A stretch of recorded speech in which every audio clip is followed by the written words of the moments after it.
Xbox update for May 11th.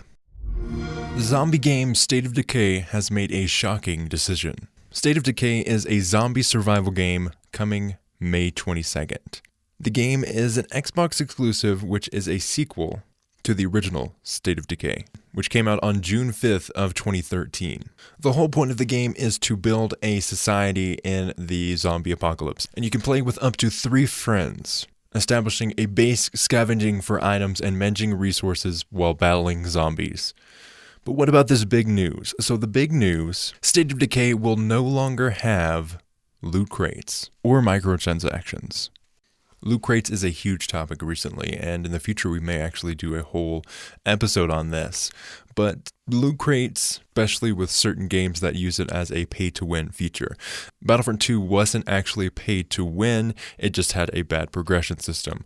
But it still doesn't give them a pass on having purchasable loot crates that affect gameplay in certain ways. But the State of Decay developer Undead Labs has decided against the inclusion of loot crates. And I don't personally have problems with loot crates. I have problems with loot crates done badly. When a game launches like Fortnite, which is completely free and has skin purchases, I'm fine with that. Battlefront 2 has recently redone their whole progression system and added skins that you can purchase instead, so going towards that again.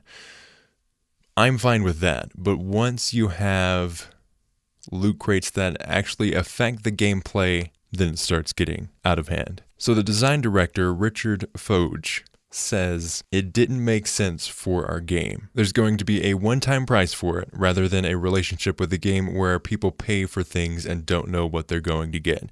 That shouldn't feel right. We didn't want microtransactions or where you're buying the loot boxes with zombucks or anything. This game comes out May 22nd. I think it actually looks pretty interesting. I'm gonna play it. And if you are an Xbox Games Pass subscriber, you will be able to access this game at launch with no extra charge. The tagline from the Microsoft blog is, every player's experience is unique. As you play, the open world responds to your decisions, developing in real time and dynamically offering new opportunities for you to demonstrate your personal survival priorities. These decisions also result in real consequences that affect your community. Send your best scavenger across the map to gather medicine for a sick friend, but know that they might not make it home. Help your neighbors and you might make new allies. Or you could decide that you need their food supply more than they do. In the end, it's how you survive that might surprise you. I think as more games release and as more games figure out loot boxes and get away from that and just have skins that you know what you're getting, I think as a community, as a whole, the game landscape will become much better. But until that time, I've been your host, Sage Goodwin. I will see you this Monday to continue your Xbox update. Every weekday, Monday through Friday, I'll be keeping you up to date on what's happening in the world of Xbox. Our website is ragestart.com. You can follow us on Twitter at RageStartNet. You can follow us on Facebook, facebook.com/RageStart. You can support us on Patreon, patreon.com/RageStart.